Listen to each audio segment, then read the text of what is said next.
A staff shake-up on the Wisconsin Badgers basketball team. The football team coming out of a bye week, heading to the Michigan Wolverines. Is there a chance at an upset? Is Michigan too strong in the trenches? What does Brad Davison bring to Gard's staff? We're going to talk it all tonight on a special Thursday edition of Talking Badgers After Dark.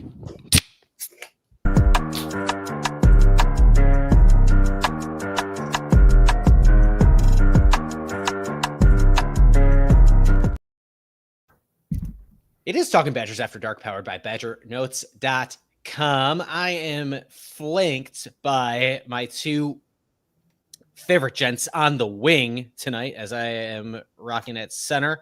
First, we're going to bring into the program. Here they are, Ryan B. Eilers and one Dylan Graff.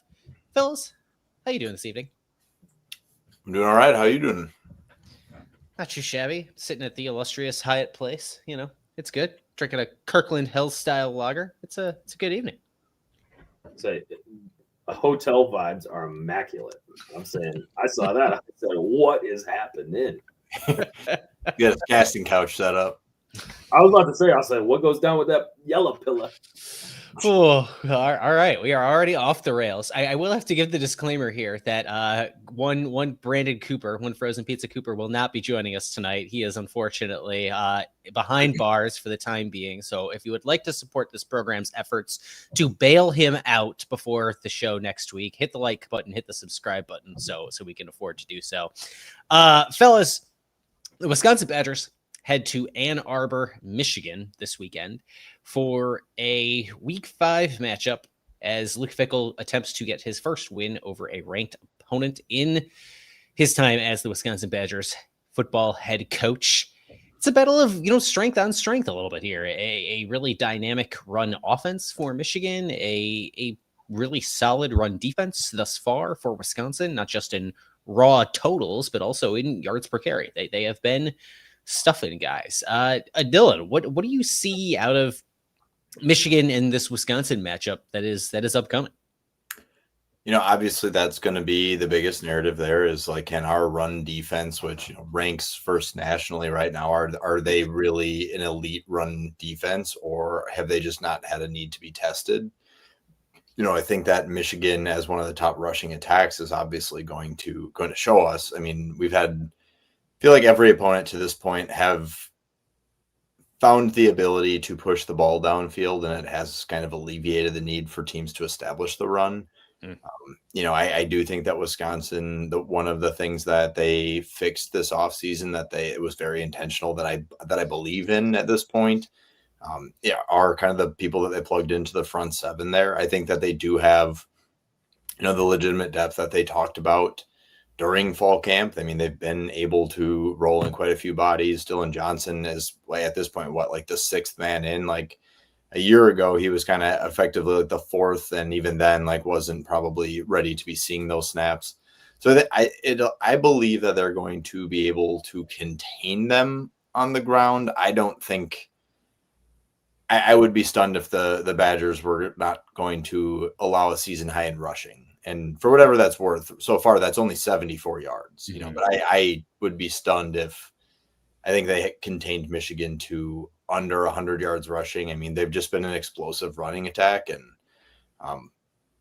Underwood, I think, is very much going to be the real deal. I mean, we're watching his development in real time, and he's far from a finished product, but, they're going to have to get to him early. I think that the pass rush is going to be huge. The corners are going to have to be able to play on some islands, and they are going to have to stop the run. But I think we're going to learn everything about where Wisconsin's defense stacks up in this conference probably after this week, and I'm unsure what I'll learn about the offense.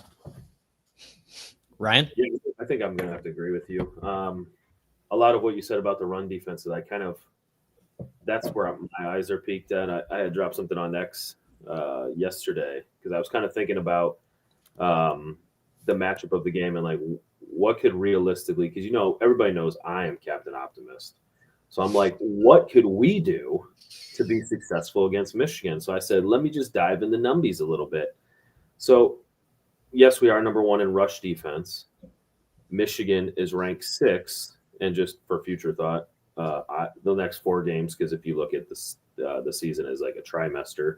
The next quartet of games, you got Michigan, Iowa, Ohio State, and Oregon, which is 6, 73, 70, and 10 in rush yards gained by the offense. So the former of all those being Michigan was 6, being ranked 6, and then versus our number 1 defense, rush defense. I think that's going to be the big deal, is who's going to get the better. I don't know that there's much in life. It doesn't seem like a lot of compromise in different areas. So I don't know that you're going to compromise with them having a lesser rush total and us having a higher rush total and being like, hey, and both, and feeling like a win-win. I think the rush defense is a little bit, I don't want to call it inflated, because I agree with you, Dylan. I agree with I think the pieces they brought in were good, but in that same data set, I was looking in like the opponent offense rush ranks that Wisconsin has faced to get that number 1 defense. Alabama, with their large history of running backs, is actually ranked number 94 in the country. Miami of Ohio is 118, Middle Tennessee is 123, and Maryland is 127. And for those who score at home, there's only 131 Division I programs. So outside of Bama, it looks like Bama on a down year and then 3 ass rush teams may have contributed to a better number than what it is. So everybody that's listened to this program before, they know I always say I was the litmus test for where we are as a program, but I'm going to accelerate that a week and say how the rush defense does against Michigan will be my litmus test, because yes, they're one of the best ones you're going to face, but it's also going to give you a good indication of just where you are as a defense. I think that context absolutely matters here. Like I do not view them as the number 1 run defensive unit in the country, especially like if you even want to think about, some of the later Chris years when they were still really good, like when Death Row was out there, like that was an elite, run defensive unit. And this is not that. So I agree. It's going to be really interesting to see where exactly they fall in all this. This splits too, right? If we're talking like raw totals, some of that stuff includes Maryland, who was just hucking the ball all over the field against some of these lower level opponents. For example, not to throw the first stone or anything, but and same for Alabama, which didn't need to run the ball against Wisconsin, right? It's a lot of throwing the ball. So when you're only a third of the way through the year, some of those rush totals are maybe deflated from just they have played at Wisconsin where they didn't need to run the ball all that much, right? So those opponents could be, just to throw the other side of the coin out there, they could be further down the totem pole just because they had some more success playing Wisconsin so far this year, which the other side of that coin is, making a case for maybe Bryce Underwood carves up the secondary. So this isn't necessarily a case for optimism. I guess it's a case for, hey, here's a different way Michigan could beat Wisconsin. But it's worth exploring that option, I suppose. I think part of it too is when you look at like time and situation obviously matter as far as that context. Like Middle Tennessee and Miami was a closer game than even 17-0. I guess it didn't feel as close, but Quan Finn wasn't doing anything with his legs. So you could say that was a legit rush defense, but you're also playing against a MAC team. Middle Tennessee State lost to an FCS team by like 20 at home. So not great. But then when you look at Maryland, you would think up 27-3 with just pennies left in the game, and they were still throwing the ball. So it's like they don't even make an effort to run the ball. So is it because you have a good defense or not? Because I think even I don't have the numbers in front of me, but I remember going back to Ked's point when they were talking about throwing it all over the yard. There was times where they were playing like Towson, I think, and they were still only averaging 3.7 yards a carry on like 40 attempts because at the end of the game, Bama and Maryland were both up by 3 scores, and that's where you want to salt the game away.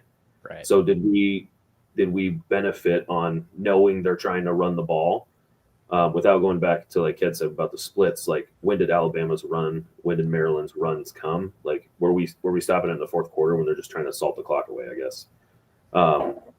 But yeah, Maryland wasn't that successful against Towson running the ball. So I mean, or we're better than Towson, I think, but you never know. You would like to hope so, I suppose. Hold on to something. every baseman's got a bottom.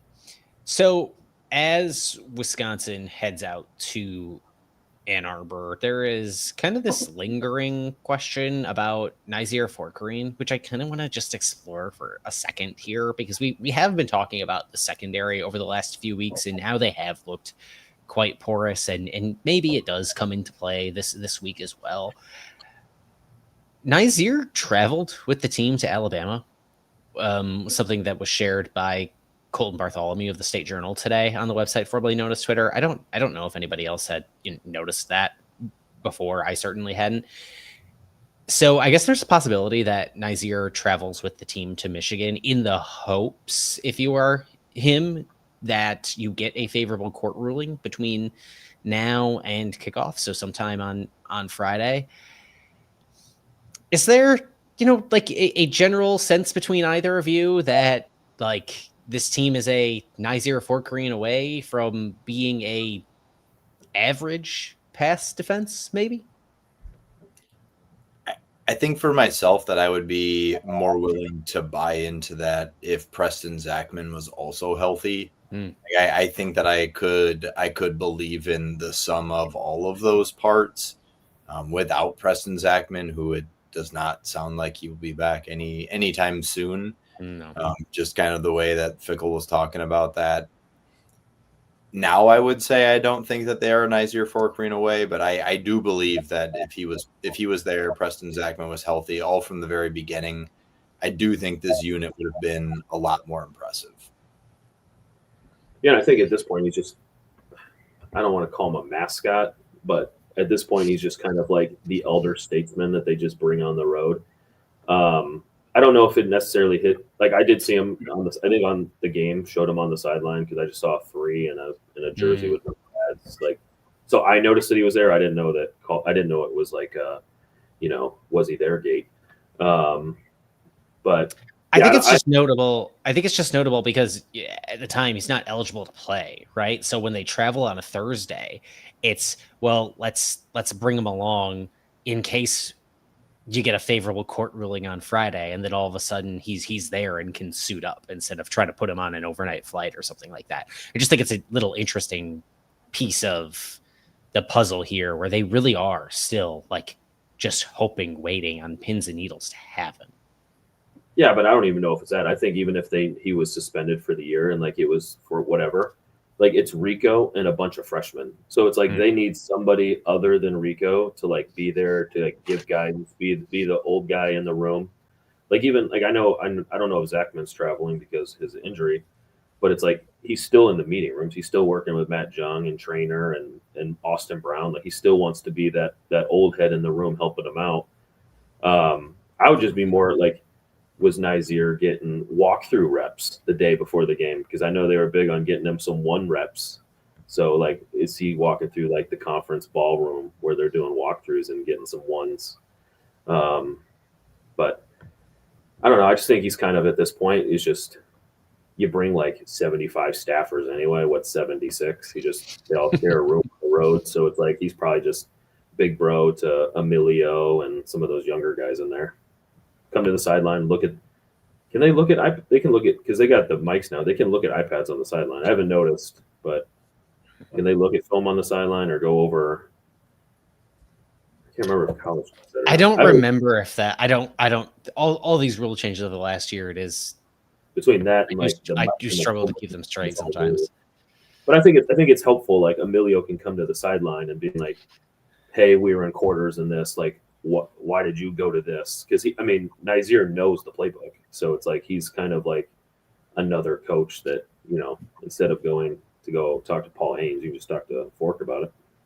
Yeah, you do get the tablet on the sideline. That is true. I think it's a little conference by conference, but yeah, you do get it. Like if you have Paul Haynes like meeting with Rico after, hey, and I love Rico, but hey, buddy, your lunch toast over here, 2 plays in a row.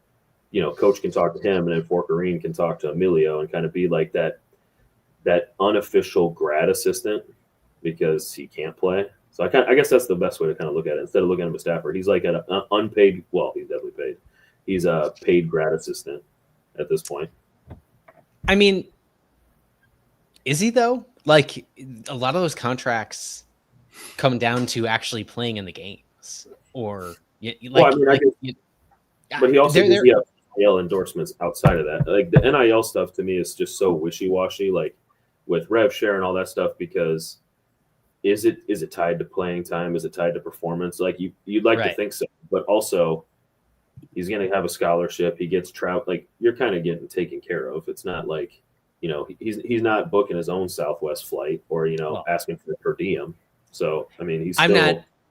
I wasn't like trying to make a, woe is he sob story out of it. It just, you said a thing. It was like, he is getting paid. And in the back of my mind, the idea immediately perked up to me. It was like, well, not that any of us on this can give a definitive answer, but if they're not paying him, like, I'm never going to be pocket watching people, but I try not to. That's my goal in life, but to not worry about what another man does with his money. But if Wisconsin's not paying him and he's like giving his time and energy and practice and traveling and doing all that, like that would be more of a problem to me than not paying him. Because let's say he does get activated on Friday. It's like, does he need to set up direct deposit or it's like he's part of the team. He's been part of the team, part of the summer. It's like, even though he's not playing, he would be one of the guys that would advocate. Like, I hope he still gets his check. Like, he's still around working. Like, he's not on the field, but I mean, neither's Billy Edwards. So, and he's getting his check. You'd think so. Dylan, anything to add on the Wisconsin defense side of this conversation? Nothing real in particular. I'm interested to see kind of how Matt Young bounces back from last week. There was a miscue back there, and I thought the snap distribution was really interesting there. He played all but one snap, filling in for Zachman. So just kind of how does he grow? And does the run defense suffer a little bit by guys like Zachman and Brown? I think they trusted both of them to move up in the box and let one guy kind of drop back. Do they have that same comfortability with Matt Young at this point? I don't know. I'm curious to see just against this level of opponent, kind of how he continues to handle himself there. Yeah, I'm interested to see what happens here. Like I think Wisconsin has something of a case to make for their ability to slow down Michigan, at least offensively. And what I am curious to see is I think they did a very good job in that game against Miami in particular. I think Christian Allegro and Taki Curtis did a very impressive job spying DeQuan Finn in that game, keeping him from rolling out of the pocket to do much of anything.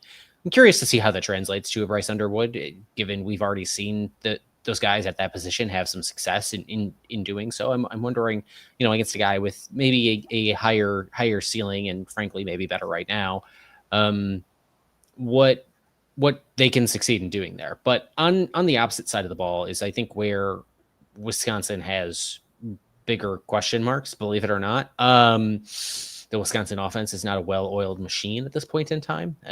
Very, very strange, but even if they can slow Michigan down, I just have a really hard time seeing how they score a lot of points. And it's not just because of everything we've seen thus far. It's that Michigan front is good.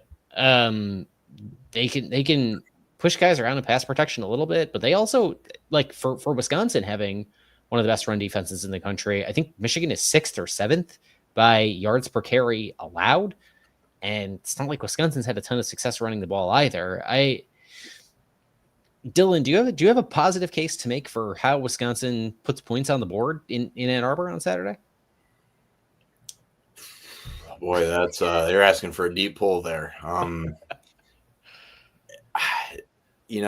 guess it would have to come by way of just being able to rep and execute the really simple things. Like they want to be a wide zone team. Can you find a way to get 3-4 yards at a crack, wear them down I think they're going to have to. I think the RPO game is going to be really big in this one. I think that they're going to have to be able to get the ball out. I think there's going to have to be a lot of screens and going to have to be well executed. Like, I don't think that this is going to be one where I would expect to see a whole lot of deep shots. I think they're going to have to be relatively methodical, maybe catch them off guard with some of that Grimes creativity, getting somebody else a carry, and maybe just one exchange of the football to another human being rather than trying to get 3-4 guys in the mix. Yeah.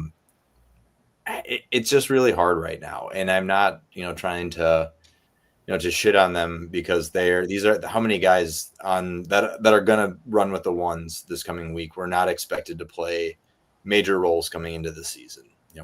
We're on a backup quarterback. We're likely not, potentially looking at not having our starting center again. Joe Brunner, missed some time with injury during the bye week. You just have a lot of guys banged up. They still don't know what Kerry Kadenko is going to look like. You moved Davis Heinzen into center, during the bye week to see what was going on there. They don't know if they're going to have Dylan Jones. Right. It's hard.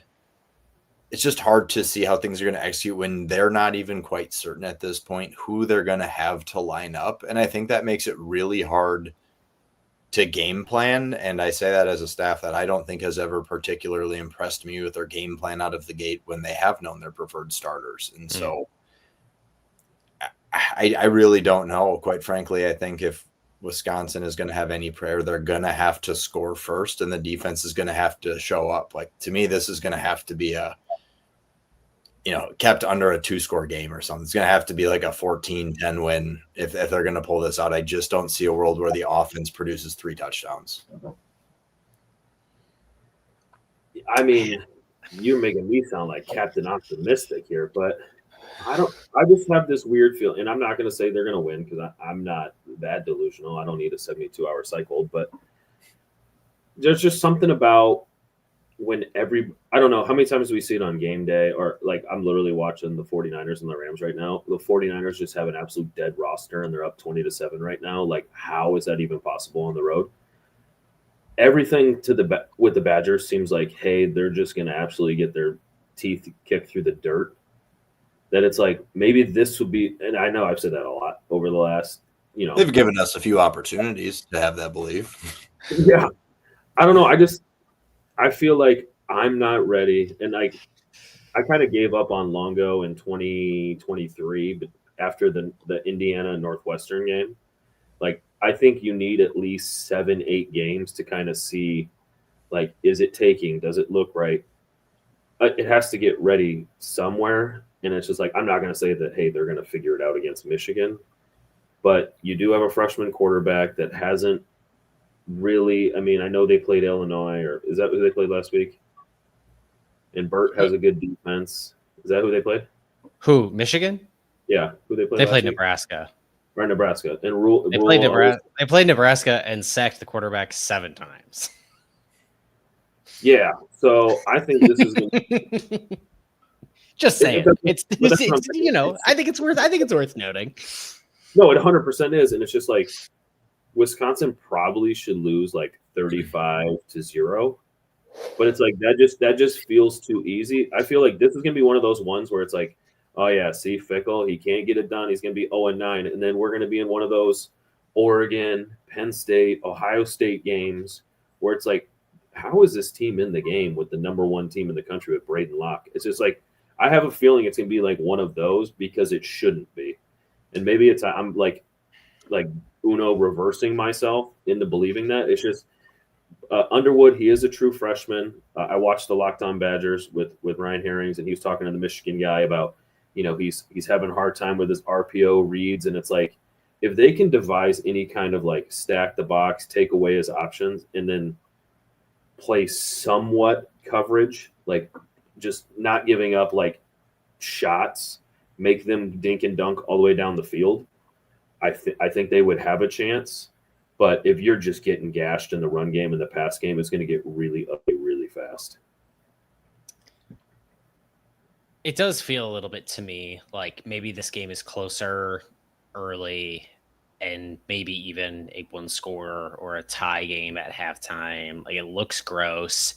And then Michigan Yeah, Michigan has some really tremendous, like, explosives numbers on offense, and then it just becomes they rattle off a couple big ins in the second half, and the game gets put away that way, and that wouldn't surprise me. I guess that's the thing, is my surprise case for this game is like Wisconsin keeps it close until like midway through the third quarter. Do you think And if I Hunter think that Simmons, not to go down like a tangent or a rabbit hole, do you think if Hunter Simmons, like I know it was the last drive and a lot of people are like it was garbage time. Do you think if he's out there just dotting boys up, like do you think they would have a better chance because he's older, he's seen the game. Like Danny, yes, he has probably more athletic tools. He doesn't have a stronger arm and he doesn't have experience. Like, do you think this could be like a platoon situation where it's like if they are down by like 7, they try to see what Hunter Simmons can give them? I don't know if they would be good to do that. I'll be honest. Like obviously, Hunter Simmons gave us a little spark in the last 120 seconds last week, but I think they, I think I honestly think they gave Simmons a real shot at earning the backup job, and they still gave it to Danny. And to me, I think, especially after seeing how desperate they were to get Billy Edwards back out there, tells me that they're not really willing to take too many chances on anything, and that they know maybe the gravity of what they're coaching for right now. I think that they're just like, as they should be to a degree, all in on any given week. And I don't know that they're willing to leave too much more to chance. I don't think there's anything wrong with the thought process there. I mean, if it's not working, what the hell difference does it make? Maybe he's not as skittish in the pocket because he hasn't been hit 100 times yet. Well, that's what Ed was saying. How many sacks they had last week against Nebraska. I was like, you might have to play him in the first quarter anyway. Yeah, Danny was getting crushed. Kind of credit to him last week for hanging in there maybe as long as he did. Yeah.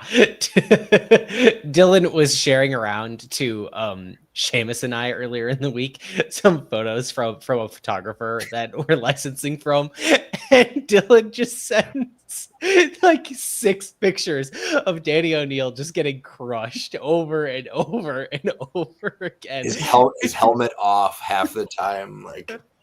And it's not like I'm laughing at Danny O'Neill. It's just like Ryan, you've said this. You laugh because it's easier to do that than cry. But it's just, to me, it wasn't even that as much. It was just like, wow, they got a good shot of Danny O'Neill getting sacked.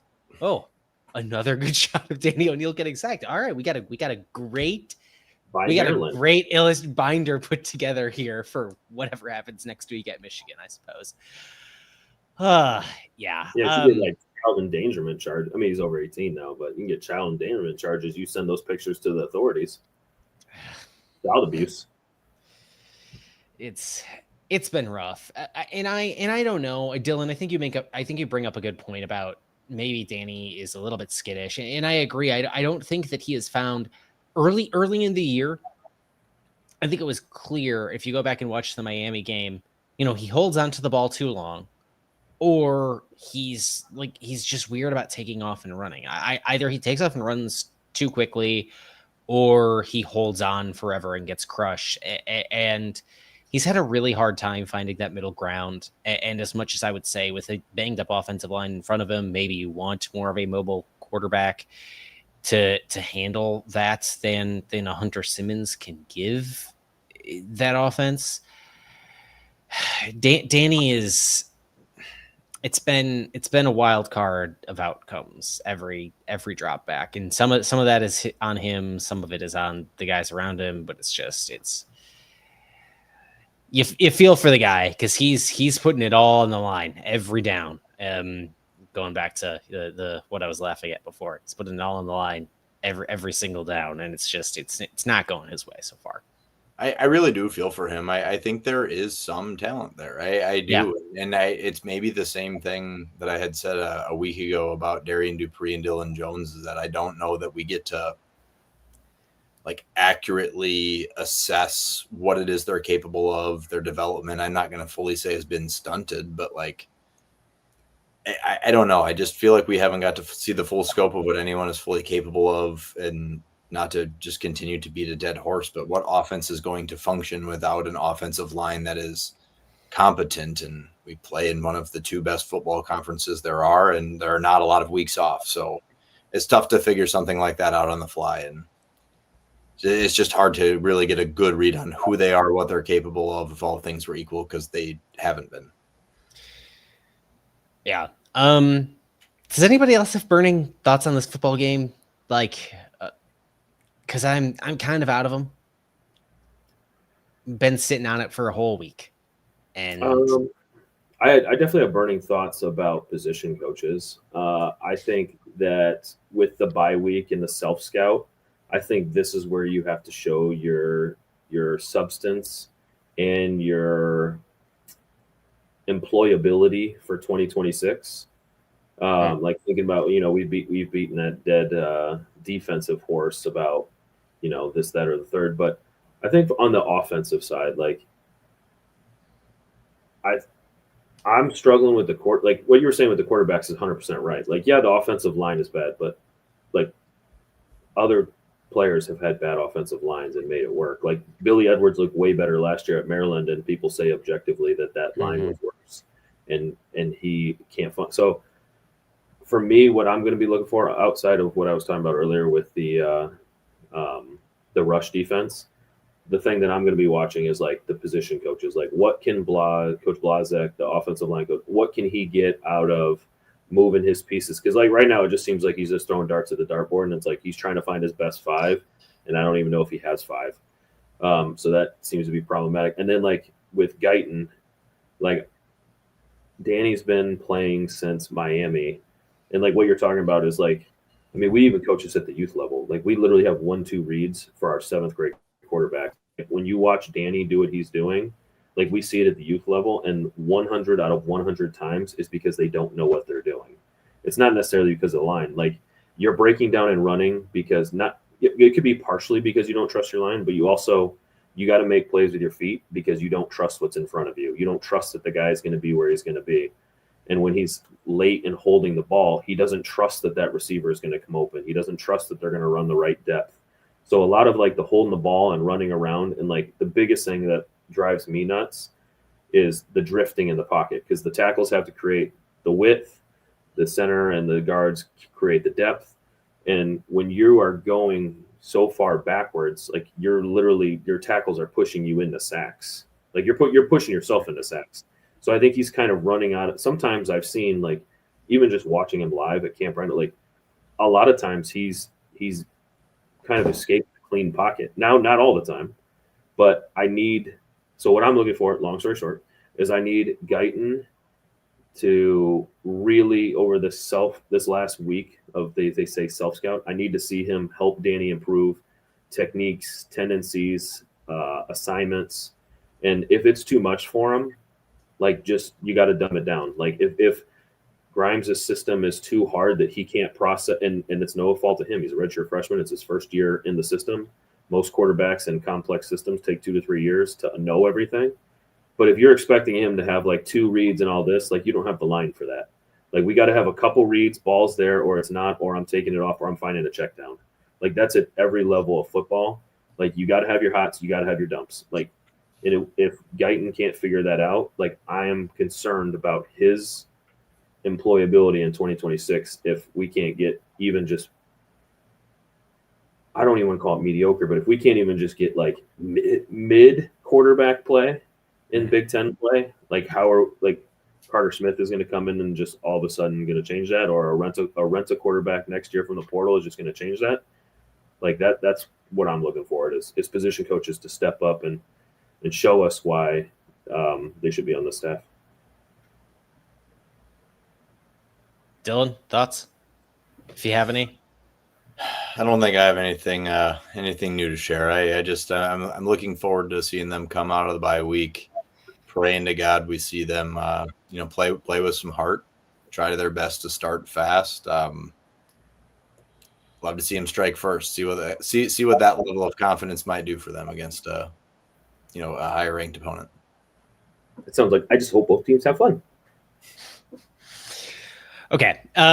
Let's change gears a little bit over beating the dead horse that is football for a hot second and talk about the basketball program. Because I think for anyone who's like, it's October, why are you talking about basketball? Basketball did have like some pretty jaw-dropping news happen this past week, and that's the departure of Kirk Penney. And it's about as it's no Bruce Pearl leaving Auburn on the first day of practices, but it's as far as Wisconsin goes, it comes pretty close to how that can go without the head coach being the one to step aside. And so I want to talk about it a little bit. We had the chance today to talk with Greg Gard and Brad Davison at open practice. And frankly, there weren't a lot of questions asked about what happened in practice today. There's a lot of questions about the coaching staff because that's the conversation over this past week, because it's a one newsy departure and two of a flashy addition of a Brad Davison who was in Madison today for the first time on the job, first day on the job. Very quick turnaround for him to arrive here from Spain in his career as a professional basketball player being over.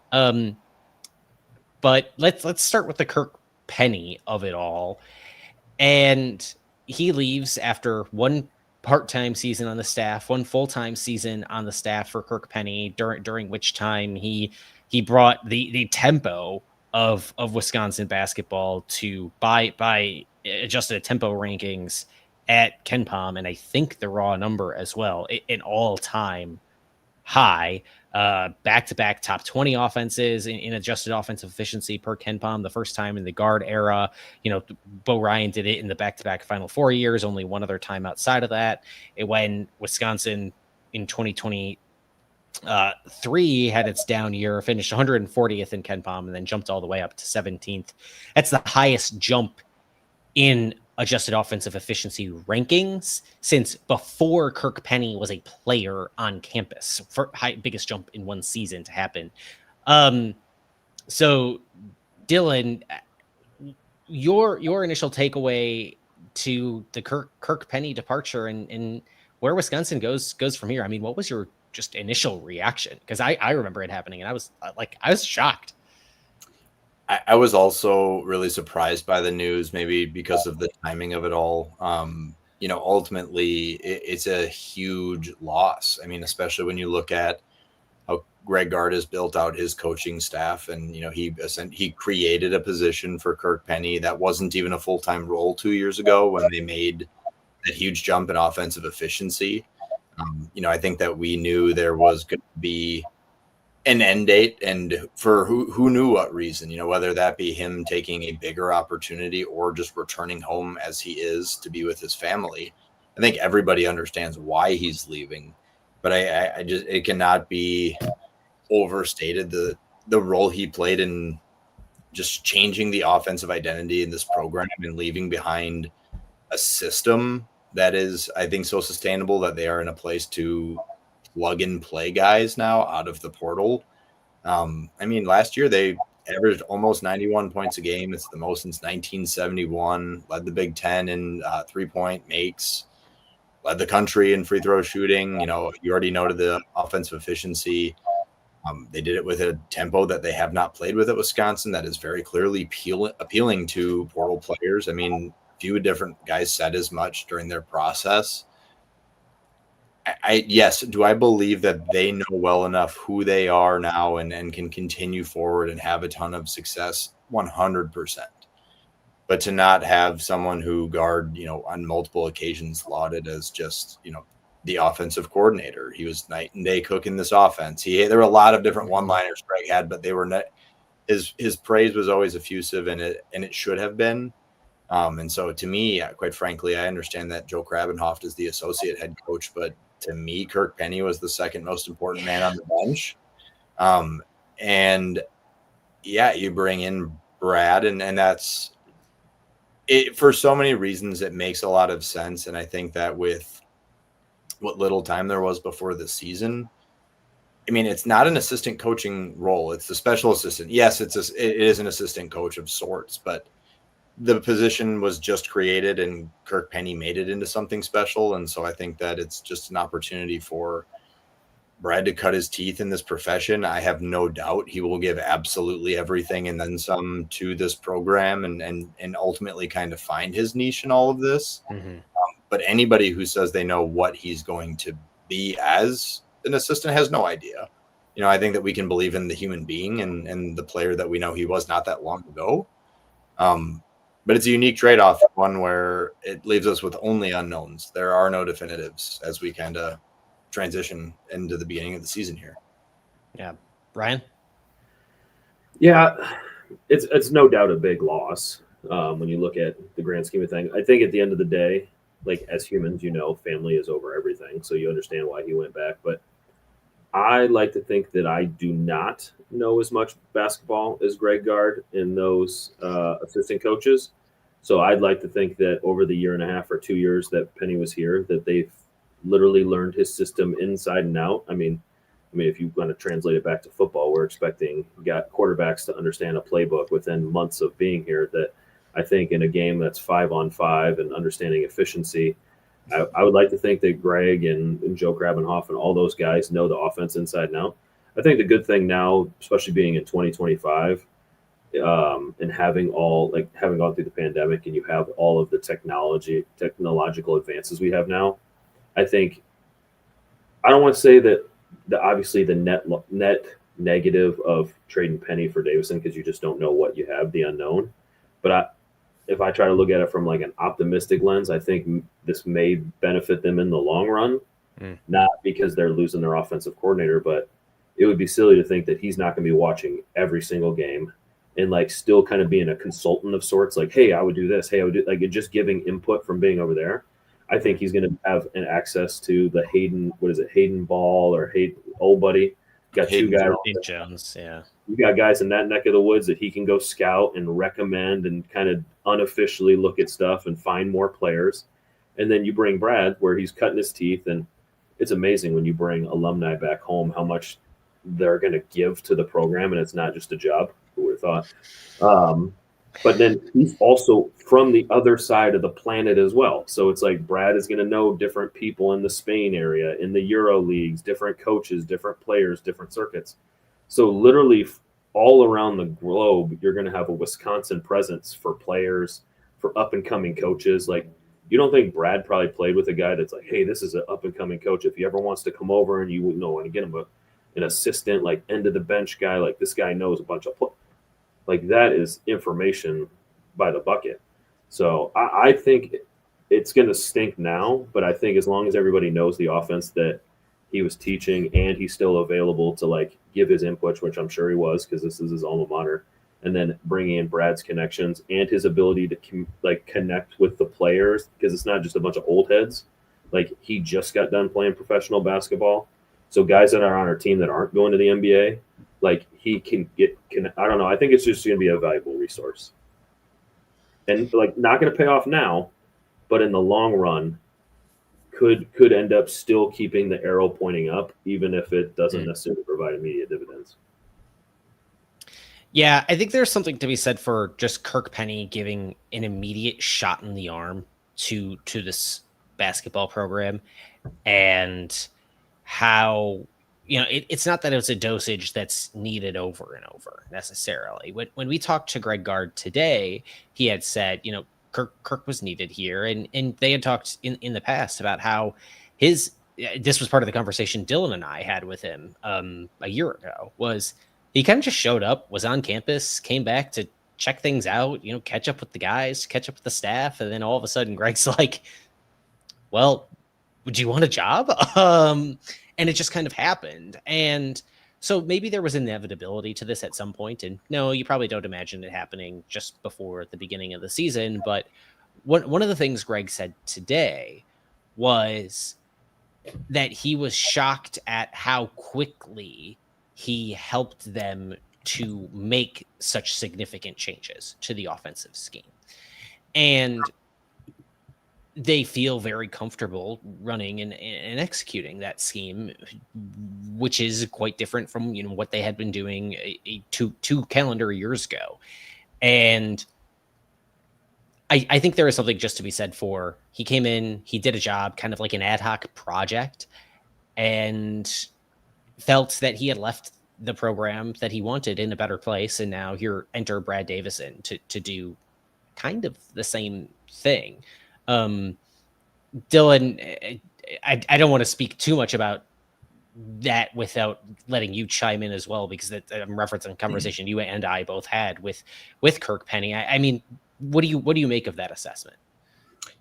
I think that's spot on. I mean, he came in, he provided Greg talked about how much he wanted to change the system, and he knew that it had to change, but he had no idea how or what that was going to look like. And I mean, ultimately, I think it's just a thank you to Kirk, because he took a head coach that I firmly believe in as a really good Big Ten coach, one of the top handful.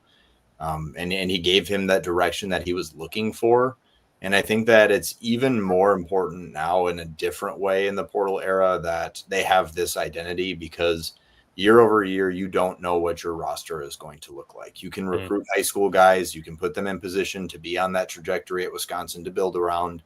And I do think that outside of Chucky, they have largely found a way to maintain all of those core pieces, and credit to them for that. But knowing now how they want to build their roster, I think look at how quickly, and there are multiple reasons for this, but look how quickly they moved in the portal this offseason. They were scouting in season potential guys that could fit what it is they already do. They were looking for specific skill sets. Everything about the model as it currently exists is because of this direction. And the players have to have a very specific ability to plug and play in. And now they have something that I think they can continue to build on, add new layers, plug and play guys. You bring in a Nick Boyd to play a really specific role. You brought in Austin Rep to further lean into this system. I know a lot of people are worried about not having, a rim protector or filling a scholarship spot with, a 7-footer like Chris Vogt. And I don't think they wanted to. I think that they, all due respect to Steven Krall, I think they wanted to get more mobile. I think they wanted to be able to shoot more. And I think it's all because of this system. They are leaning into, I think they're all the way in on analytics and all the way in on this European style ball screen offense.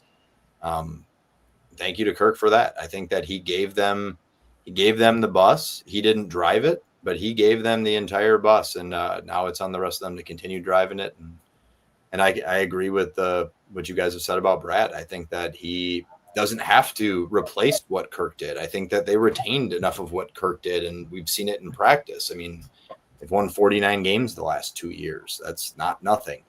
Now Brad can come in, find himself along the way. But I believe that by being who he is and how he has always approached Wisconsin men's basketball, I think he's going to be a terrific representative of the program. And I have no doubt he'll find his own value in all of this. And I think the program's staff is just in an excellent place, even if we just took a really significant departure in Kirk Penney.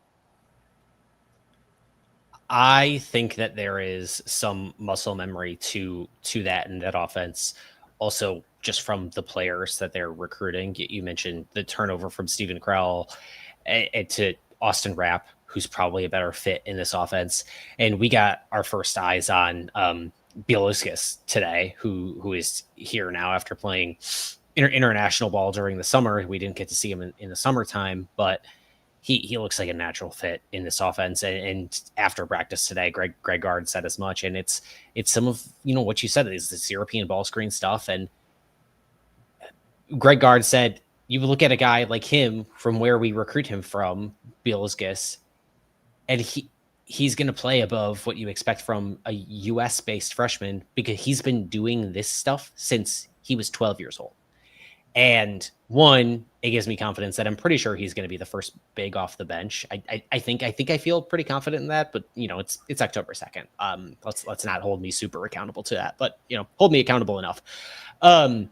But two, I think it's just an example of they're familiar with these guys. They know what kind of guys they want to recruit to work in this offense. The last 2 years have been proof of concept to get those guys to continue to play in this offense. And that's just not something that just goes away overnight just because of a guy. I think the last thing I want to touch on as part of this maybe is I did ask Greg directly if Brad Davison was their first choice for this, or if they went through something else, and his answer was that he always has a list of guys that he would call to add to his staff if he knows he's going to need to make an addition, and Brad was certainly on that list, but it became clear pretty quickly that Brad was the guy that they were going to give the phone call to. So I think he was the one and only phone call. And Brad also said, he wanted to get back to college basketball at some point in time, but it was also very clear, like this was the place. I don't think that he would have left professional basketball for something like this for anything else. So it's a matchup of guys who very much just both wanted the exact same thing, and it worked out. And Greg's very complimentary of saying Brad's probably the best player leader that he had on his team. And he's excited about getting a little bit younger on the staff, and excited he doesn't have to amp up Brad to go out on the recruiting trail. He knows he's going to do it on his own. And I can understand the fit. And I don't know if I have a question there. I'm not totally convinced. I don't think it's going to be a net positive to the staff. I really don't. But I think best case scenario is you tread water. But Ryan, you're the one who said, it helps to bring alumni back. And there was a point in time today when we were talking to Brad where I think he got a little bit misty-eyed. And some of that was his first day on the job. And even though he didn't have half his luggage, he knew he was well taken care of. He knew he was where he needed to be was what he said, was what he said his wife said to him. So I don't know if you have any big fourth phase thoughts on Wisconsin Badgers basketball, Ryan.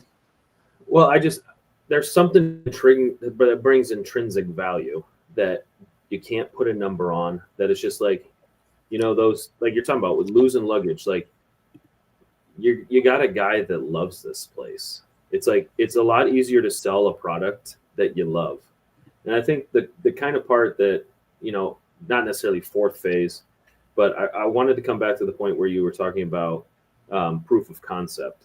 And I was thinking, like, in an era where Wisconsin, you keep hearing like they don't have NIL, they don't have this, like the beneficial part of, not necessarily for the players, but unless something changed, like a lot of international players weren't able to get NIL. So you have pathways now with like Brad Davison in Spain, and you had Kirk Penney like finding guys in New Zealand and Australia and like all over the globe. Not only have you showed a proof of concept that this European style will work, you're able to get European players, like you said, that have been running these type of systems since they're 12. Inherently, that's going to bring the value of your program up. And it's not necessarily going to bring it up at a dollar value that's usually associated with that growth. And I think when you have Brad here, and he's going to just, like you said, he's not going to take that job for anyone. And it sounds very much like a defensive coordinator that used to work here, where he wasn't going to take any job but this one. And that was been made apparently clear since he hasn't taken another head coaching job. There's just something about this place that, like, how can you, and I know that it was football with Raj, but like, how can you not be romantic about basketball? Like, everyone knows that, and I'll actually be serious here for a second, because, I've always been saying, like, I'm rock hard for Gard, and I'm like doing those funny things. But if we're being honest, it was what, Dylan, 2 years ago before the tournament, and I was what's the expectations? Like, is Gard the guy, blah, blah, blah. And he's completely done a 180. Like, I never want to see him go anywhere. And like, when you see, obviously if you start missing tournaments and you're dog shit, now we'll have a conversation, but in a 76 team tournament, if that's what's coming, I might change my tune on the Wisconsin can afford to miss a tournament every 4 years thing. I might be changing my tune on that take. Right. Yeah, but especially with the football program is where they are, that's just like an ironclad, he can't go anywhere. But it's just like, I didn't grow up in Wisconsin. Like, I came here in 2005 and, fell in love living in Madison, fell in love with the Badgers. Like, I had friends that played football on the 2005, 6, 7, 8 teams. And it was a great time, like going to basketball games with them and like think that was like the end of Bo Ryan, getting to see Greg Gard. So it's like all I've known is like Badger basketball success. And then it kind of hit a lull there. And then what Kirk Penney did is like, wow, we're playing 21st century basketball. Like we got real hoopers. Like this isn't like a rock fight. Whoever gets to 41st wins. Like this is fun. Like it's like I was thinking about it today, like when we were talking about the show, and I was like, even if the basketball or the football team wasn't ass right now or on their way, it seems to be an ass for the year. I don't think I've been this excited for a Badger basketball season. And I know at the end of the day, I'm probably still going to be let down because there's going to be something that happens that's like, really, that's how we end the season. But I still, knowing that, cascading failure is coming, I cannot wait to watch Gardo and the boys like hoop this year. Like I cannot wait. Like I'm going to make sure I get Peacock just so I can watch those shitty games that they put on there and make me pay for it, because it's like Greg Gard made me fall in love with the program again. He pushed all the right buttons. He got the right players. He runs an offense that's fun to watch. He's bringing alumni home. Crabbo is an alumni. Brad loves this. You were saying getting misty-eyed in the freaking press conference on his first day. Like, how are you not romantic about Badger basketball? I mean, I think that's one of the, like, to your point, that's one of the coolest things about how I think that they have modernized this staff, but they have done it with qualified people with ties to the program. And I think that's really cool. Like, obviously we have Joe Krabenhoff, Sharif Chambliss has done a lot of really positive things for this program. Bring back Greg Steensma in a player development role after working with the Spurs. Like, I understand Lance Randall was not, a Badgers player, but like strong ties to the state and deep understanding of the program and all of those connections that he had both overseas and over here. I think they've done some really nice things and they've built it with, never have you needed more in an era as a college head coach, regardless of sport, needed to be able to delegate to people that you trust. And it's a necessity at this point. And to have qualified people who are as bought into this program because, they have played a role in it before, I think is just a really unique and special thing that fans are extra drawn to right now because of, some of the shortcomings of the football program.